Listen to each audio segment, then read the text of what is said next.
안녕하세요. 돈셰프의 최용문입니다.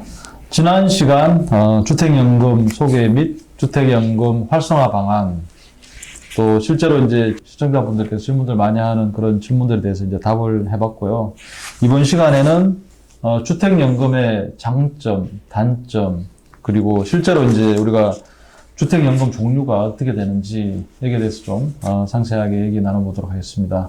역시 전문가 강주성 전문가와 함께 하겠습니다. 안녕하세요. 네, 안녕하세요. 네. 자, 이번 시간에는 주택연금 장단점에 대해서 먼저 한번 짚어보고 가겠습니다. 장점들 먼저 한번 얘기해 주시죠. 네, 주택연금 장점은 가장 중요한 건 안정적인 노후 생활이 가능하다는 거죠. 주거하던 곳에 계속 주거하면서 거주하면서 이제 그 집에서 살면서 안정적인 노후 생활이 가능하다. 그리고 연금 수령액의 변동 없이 이제 안정적인 노후가 가능한 거고요. 그다음 두 번째는 이제 국가가 지급을 보장하는 제도입니다. 네. 주택연금은. 그 다음에 상속의 부담이 없다라는 거죠.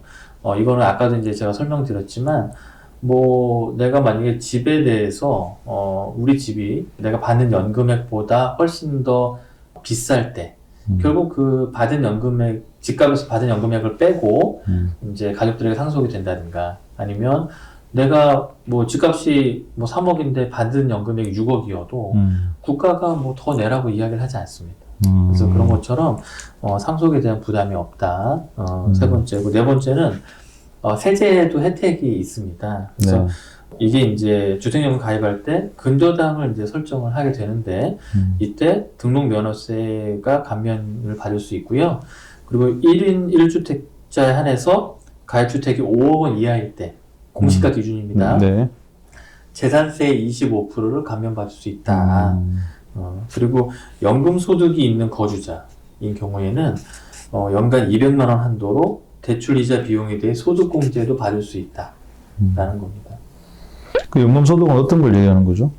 국민연금 같은 경우는 2000년 이후에 네. 이제 국민연금 가입하신 분이나 아니면 이제 그 일반적으로 세제 적격연금에 가입하셔서 연금소득이 받고 계신 분들, 네. 그런 분들은 이제 다 같이 이야기합니다. 자, 장점들이 이제 많이 있습니다. 주택연금이 정말 노후 생활에 큰 든든한 그런 역할을 할 수가 있는 거죠. 자, 반면에 주택연금 또 단점이라기보다도 주의해야 될 점. 주택연금은 내가 신청을 하지만 이런 점은 진짜 주의해야 된다. 반드시 알고 있어야지 피해를 보지 않는 그런 부분에 대해서 좀 말씀을 해주시죠. 네. 뭐 장점이 있으면 항상 단점이 있으니까. 네. 근데 주택연금 첫 번째는 이제 주택연금 수령액이 네. 우리가 이제 공시지가로 계산을 하지 않습니까? 네. 그러다 보니까 예상보다 좀 적을 수 있다. 네, 그런 부분들이 이제 좀 아쉬움이 있다라고 많이들 말씀하시고요.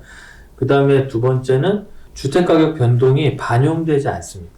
네. 네, 중간에 주택가격이 변동됐을 때 그게 반영이 되지 않고, 그 다음에 세 번째는 내가 중간에 아까 이제 뭐 집값이 많이 올라갔고 내가 해약하고 다시 가입하시려고 하셔도 일단 3년이라는 시간은 기다리셔야 돼요. 3년 이내에 재가입이 안 되시거든요. 그래서 그 부분도 좀 어떻게 보면 단점이라면 단점이다. 그리고 이게 주택연금을 가입하실 때 초기 보증료가 있습니다. 예, 그래서 집값의 1.5%를 한 번 지불을 하는데요. 이게 이제 단점이기도 하고, 또 매월 또 보증료, 1년 보증료의 0.75% 그리고 대출 이자를 합산해서 이제 내시는 거죠. 그리고 근데 이제 이 초기 보증료는 내가 중간에 해지하더라도 돌려받을 수가 없는 돈입니다. 그러니까요. 이게 최근에 이제 집값이 오르면서 예를 들어 집값이 5억짜리가 10억이 됐다. 그런데 2배가 되다 보니까 이제 예를 들어 1년 전에 신청한 것보다 지금 신청하면 연금액을 2배 받을 수 있잖아요. 네. 그래서 해지할 수는 있죠. 그 마음이야 다 이해는 하는데, 그랬을 때 초기 보증료는 돌려받을 수가 없고, 네, 맞습니다. 그 다음에 다시 3년 동안의 재가입은 불가능하고, 이런 내용을 알고 있어야 된다는 거죠. 네. 그래서 이제 주택연금을 가입하시려고 하시는 분들에게 또 엄청 말리시는 분들이 계세요. 이런 거 때문에. 그래서 또 한편으로는 많은 분들도 연금 가입하러 가셨다가 요 얘기를 딱 들으시고 발길을 돌리시는 분들도 많이 계세요, 생각보다. 네. 이제 단점은 사실은 뭐 잘 부각이 안 돼서 잘 모르다가 이제 직접 또 이제 사인하려고 가면 또 이런 것까지 다 이제 인지를 하다 보면 그렇게 할 수가 있겠죠. 네, 그리고 추가로 좀 말씀을 좀 더 드리면, 재산세도 냅니다. 네. 네, 그리고 지금의 은퇴하시는 분들이 가장 관심이 많은 건강보험료에도 합산됩니다. 네, 자산으로는 자산으로 계속 이제, 카운트를 한다. 합산이 되고. 이게 왜냐면 대출이니까. 맞습니다. 소유는 아직 내 소유로 돼 네, 있는 맞습니다. 거고, 대출이니까 정산을- 세금 낼 건 다 낸다는 네, 거죠. 정산을 뒤에 하기 때문에 그 전에는 이제 다 이제 재산세와 건보료 합산이 되고 또 참고하실 게 뭐가 있냐면 최근에 일기 신도시를 기점으로 이제 또 많이 또 재개발이나 재건축 관련된 이슈가 많이 있잖아요. 네. 리모델링 건이. 근데 이제 보통 그런 것들을 할 때도 가능은 합니다. 재개발을 하거나 재건축을 하거나 리모델링을 할 때 그전에도 주택연금 가입할 수가 있어요. 근데 문제가 뭐냐면 결국 나중에 건물을 새로 지을 때, 아파트를 새로 올릴 때 잠깐 이주를 했다가 와야 되잖아요. 그렇죠. 근데 그럴 때는 보통 어떻게 하냐면 건설사에서 그 조합원에게 이주비 대출을 받아서 그렇죠. 해주거든요. 네. 근데 그게 안 돼요. 이주비 대출이 안 되거든요. 이 주택연금을 하고 계신 분들은 추가 대출이 안 된다는 얘기죠. 그래서 만약에 내가 지금 우리 한 3년 이내에 이거 재건축 할 거다, 아파트가. 그러면 조금 더 고민하실 게 많아지신 거죠. 네, 그래서 이런 것들은 잘 말씀을 안 해주신 부분이니까 참고하시면 좋을 것 같습니다. 그렇군요. 저희 아파트를 얘기하시는 거군요. 네. 그리고 여기 이제 또 눈에 띄는 게 임대불가. 아까 이제 주택연금 받기 전에 전세로 주거나 이렇게 하는 경우는 가능한데 주택연금이 이미 개시가 됐어. 네. 그 상태에서 임대 주는 거는 불가하다는 거죠. 맞습니다. 이 부분도 사실은 좀 주의해야 되겠네요. 자, 그러면 이제 장단점은 알아봤고요. 주택연금 이제 종류에 대해서 한번 말씀해 주시죠. 원래는 이제 하나의 상품만 있었죠. 네. 주택연금. 근데 이제 다양한 많은 분들의 요청도 있었고, 또 주택연금을 활성화하려고 하다 보니까, 네. 다양한 이제 옵션을 이제 가져가게 됐거든요. 그래서 보통 일반 주택연금하고 내 집 연금 3종 세트, 이렇게 이제 두 가지로 나눠서 주택연금 종류가 있는데요. 네. 일반 주택연금은 말씀드린 대로 네. 1주택자 또는 공시가격 등이 이제 합산가격 9억 이하 다주택자 가능하고요. 그리고 종신 지급을 한다든가 아니면 앞에 조금 더 많이 준다든가 네. 점점 더 많이 받는 증액으로 받는다든가 네. 이런 형태로 받으실 수가 있고요. 그리고 이제 노후생활비 용도로 이제 이런 것들을 쓰셔야 되는 거죠. 네. 예, 그렇게 돼 있고, 또 연금 지급 한도의 50% 이내 수시 인출이 가능하다. 이런 내용들도 요즘에 유연성이 많이 생겨 있습니다.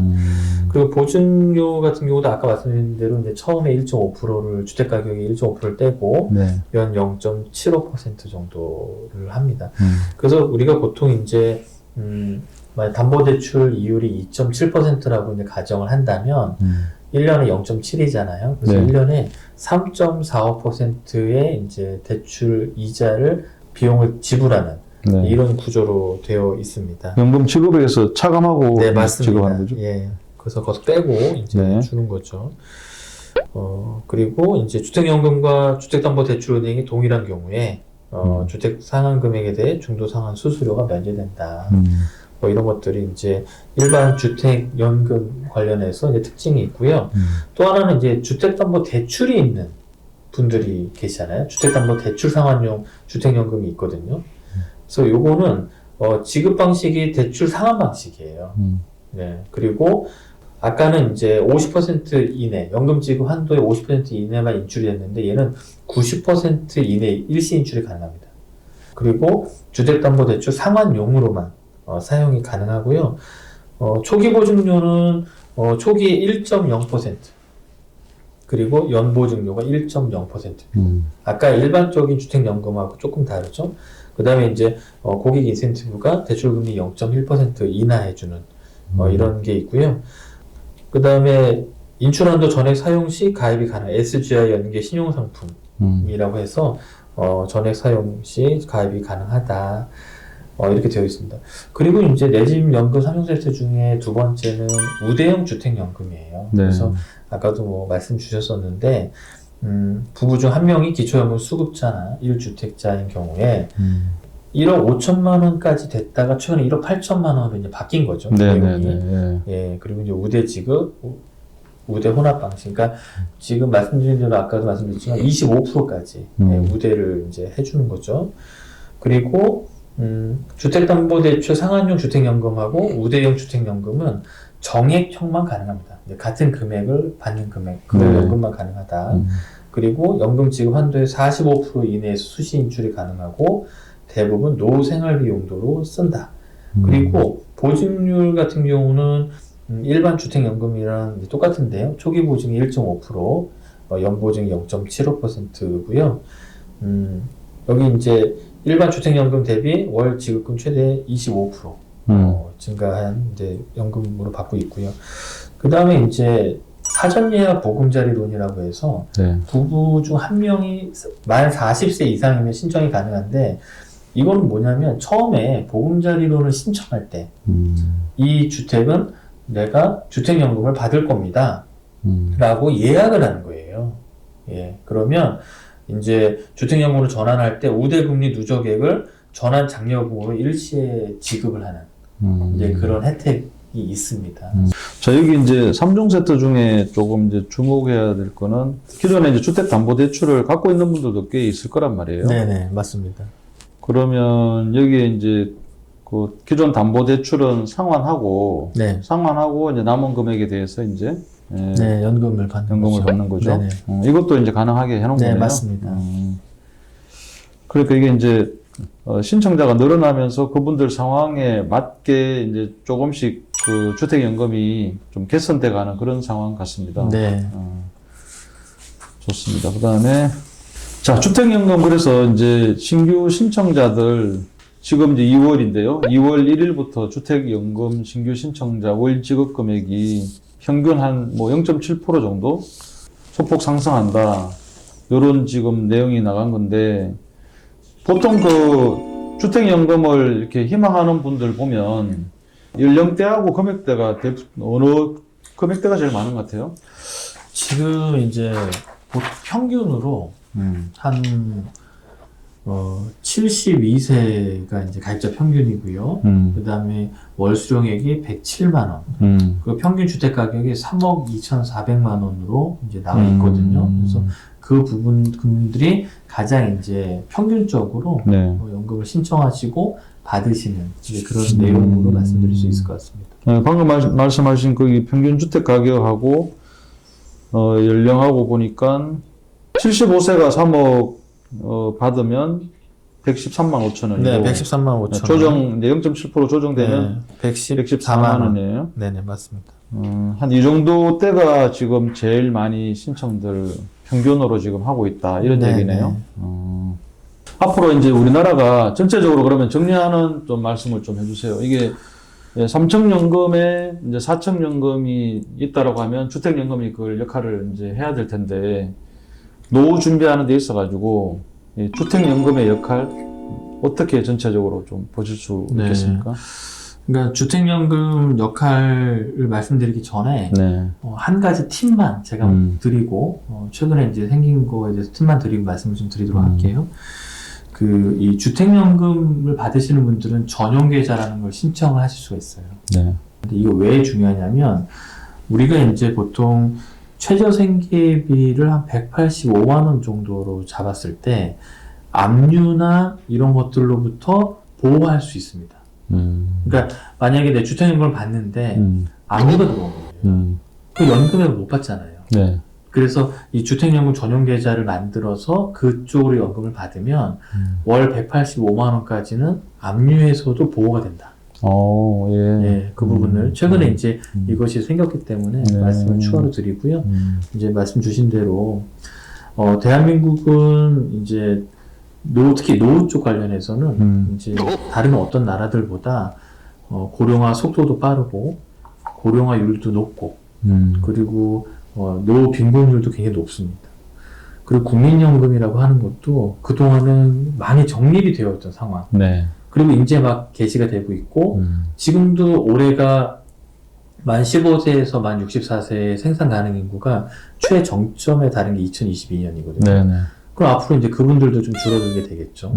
그렇게 봤을 때는 결국에는 이 노후 준비를 어떻게 하느냐에 따라서 굉장히 중요한 이제 노후 생활 만족도나 건강 관련해서 또 이 건강이라고 하는 건 이제 우울증이나 이런 것들로부터 예방할 수 있는 것들도 있거든요. 네. 그래서 국민연금도 좋고 다 좋은데 지금부터 잘 준비하는 것이 참 중요하고 네. 연금을 잘 준비하는 것이 중요하고 내가 벌 때 100만 원보다는 벌지 않을 때 10,000원이 훨씬 소중하다. 예, 어르신들은 항상 그런 말씀 하시거든요. 내가 하나도 못 벌 때 10,000원이 더 소중하다. 그래서 이 주택연금 받는 것이 그만큼 소중하고 네. 이런 것들을 그래도 있는 제도 안에서 잘 활용하는 것이 참 중요한 것 같습니다. 예, 좋은 말씀 감사합니다. 자, 지금까지 주택연금에 대해서 이제 전체적으로 한번 알아봤고요. 또 정말 이게 주택연금이 진짜 노후 생활을 위한 최후의 보루다. 이런 생각을 저도 이제 하게 됩니다.